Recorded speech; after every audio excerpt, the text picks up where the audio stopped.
Hello my friends, कैसे हो सब? बढ़िया एकदम। आज का टॉपिक क्या है हमारा? Simple microscope. और इसी का दूसरा नाम क्या होता है? Magnifying glass. Magnifying glass. अब देखो, हमारा मैग्नीफाइंग ग्लास या सिंपल माइक्रोस्कोप होता क्या है? सिंपली एक डिवाइस है जो हमें चीजों को बड़ा करके दिखाता है, जूम करके दिखाता है, मैग्नीफाई करके दिखाता है। ठीक है, सबने देखा होगा मैग्नीफाइंग ग्लास, तो सबने देखा ही होगा ना बचपन में। ज्योमेट्री बॉक्स के साथ आता है, सब खेलते हैं उसके साथ, अच्छा देखते हैं। पेपर भी जलाया होगा उससे, कागज जलाने की कोशिश करते हो तुम।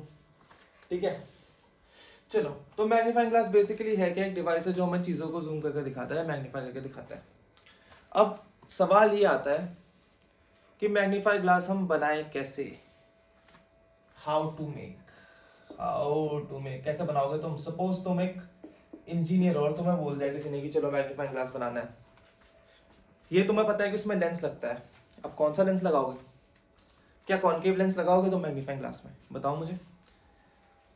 ये इसका आंसर देने के लिए तुम्हें पता होना चाहिए कॉनकेव लेंस से इमेज कैसे बनती है। देखो, कॉनकेव लेंस की इमेज हमेशा डिमिनिश्ड होती है। डिमिनिश्ड मतलब ऑब्जेक्ट से छोटे साइज की। तो हमें जो चीज हम देख रहे हैं मैग्नीफाइंग ग्लास से, वो हमें और छोटा थोड़ा करना है, हमें तो वो बड़ा करना है, जूम करना है। जूम किसके यूज से कर सकते हैं हम? कॉन्वेक्स लेंस के यूज से। तो हम मैग्नीफाइंग ग्लास में क्या यूज करते हैं? एक कॉन्वेक्स लेंस यूज करते हैं। कॉन्वेक्स लेंस किसके साथ? Short focal length. एक मैग्नीफाइंग ग्लास में हम यूज करेंगे कॉन्वेक्स लेंस जिसकी फोकल लेंथ छोटी हो। अब छोटी फोकल लेंथ हम इसलिए यूज करते हैं क्योंकि जितनी छोटी फोकल लेंथ होगी हमारी, हमारा मैग्निफिकेशन उतना ज्यादा होगा। इसका फॉर्मूला मैं तुम्हें भी थोड़ी देर में बता रहा हूं। पहले बस अभी इतना ध्यान रखो कि जितनी छोटी फोकल लेंथ उतना ज्यादा मैग्निफिकेशन। अब हमें तो पता चल गया कॉन्वेक्स लेंस यूज करना है जिसकी फोकल लेंथ कम हो। अब कंस्ट्रक्शन इसकी वर्किंग कैसे होती है देखो। ये हमारा एक कॉन्वेक्स लेंस, ये मेरी फोकल लेंथ f1, ये मेरी फोकल लेंथ f2।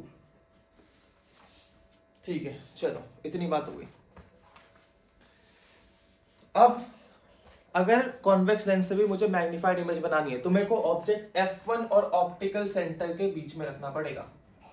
ये मेरा ऑब्जेक्ट, ये मेरी फोकल लेंथ और ये मेरा ऑप्टिकल सेंटर। इसके बीच में जब मैं कोई ऑब्जेक्ट को प्लेस करूंगा तो मेरी मैग्नीफाइड इमेज बनेगी। चलो अब इमेज कैसे बनाते हैं? एक लेंथ लाते हैं प्रिंसिपल एक्सिस के पैरेलल। आफ्टर रिफ्रैक्शन ये f2 से पास हो जाएगी। ये मेरा f2, यहां से मेरी रे निकल गई। दूसरी रे कहां से निकालेंगे हम? ऑब्जेक्ट से ऑप्टिकल सेंटर की तरफ। ये क्या करेगी? अनडिविएटेड निकल जाएगी। इसमें कोई डिविएशन होगा नहीं, किसी प्रकार का कुछ चेंज नहीं होता जब हमारी लाइट रे फोकल पॉइंट से निकलती है। फोकल पॉइंट नहीं, सॉरी, ऑप्टिकल सेंटर से निकलती है। अब देखो, हमें इमेज बनानी है। आगे जाके तो ये रेस कभी मिलेंगी नहीं। ठीक है, पीछे मिल सकती है क्या?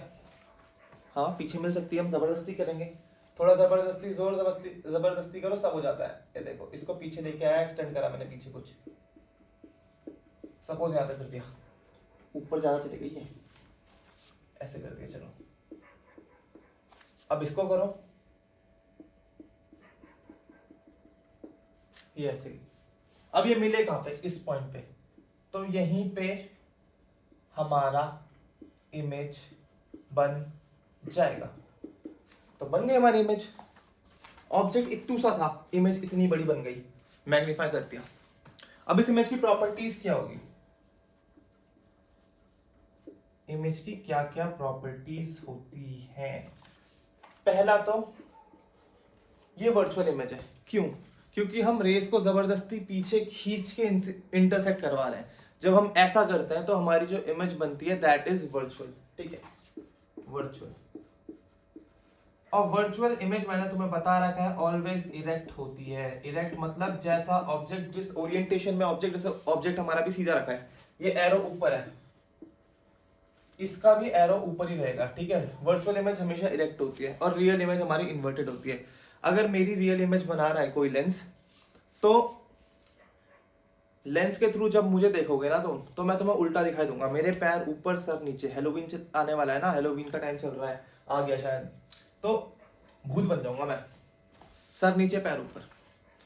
चलो ये तो दो प्रॉपर्टीज हो गई, एक तो वर्चुअल और इलेक्ट। तीसरी मेन क्या, इमेज क्या है हमारी, मैग्नीफाइड। अगर सवाल आ गया कि state the three properties of image formed by a microscope, simple microscope और अ मैग्नीफाइंग ग्लास, बता दोगे? हाँ, वर्चुअल, इलेक्ट और मैग्नीफाइड, सिंपल। अब देखो यहाँ एक और चीज आती है कि जो हमारा इमेज डिस्टेंस है ना, ये वाला डिस्टेंस, ये हमारा 25 सेंटीमीटर होना चाहिए, इसको हम d से डिफाइन करते हैं। ये क्या है, ये 25 सेंटीमीटर क्या है? देखो हमारी आंखों को कोई ऑब्जेक्ट देखने के लिए कम से कम 25 सेंटीमीटर की दूरी चाहिए। 25 सेंटीमीटर में हमारी आंखों में स्ट्रेस मिनिमम होता है और हम फोकस भी बिल्कुल एक्यूरेटली कर पाते हैं। तो अगर इमेज हमारी 25 सेंटीमीटर पे बनी, जो कि हम मैग्नीफाइंग लेंस से बनाने की कोशिश करते हैं फॉर ऑब्टेनिंग मैक्सिमम मैग्निफिकेशन। अगर 25 सेंटीमीटर से पीछे हुई तभी भी मैग्निफिकेशन कम होगा, 25 सेंटीमीटर के आगे हुई तभी भी मैग्निफिकेशन कम होगा। ठीक है, चलो 25 सेंटीमीटर के आगे हुई तो हमें ऑब्जेक्ट इमेज वैसे भी अच्छे से दिख भी नहीं पाएगी, क्योंकि फोकस नहीं ले पाएगी हमारी आंखों से ढंग से। ठीक है, हमारी आंख क्या है, हम यहां से देख रहे हैं,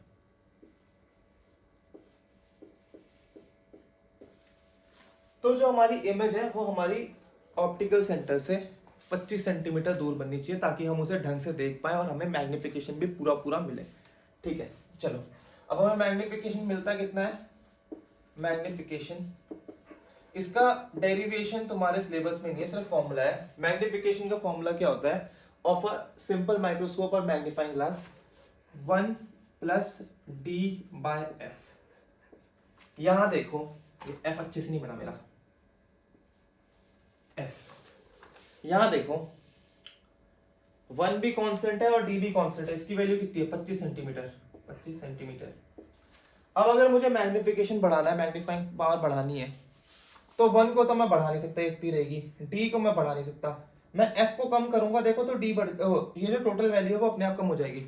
जब न्यूमरेटर कम होता है तो जो रिजल्ट होता है फ्रैक्शन का वो बढ़ जाता है, तो जैसे ही f कम होगा ये टोटल वैल्यू बढ़ जाएगी, और 1 प्लस टोटल वैल्यू वो भी बढ़ जाएगी। ठीक है, इसीलिए जैसे जैसे हम फोकल लेंथ कम करते हैं हमारी मैग्निफिकेशन पावर बढ़ती है, और इसी कारण से हम कॉन्वेक्स लेंस यूज करते हैं जिसकी फोकल लेंथ कम हो, ताकि हमें मैग्निफिकेशन पावर ज्यादा मिले।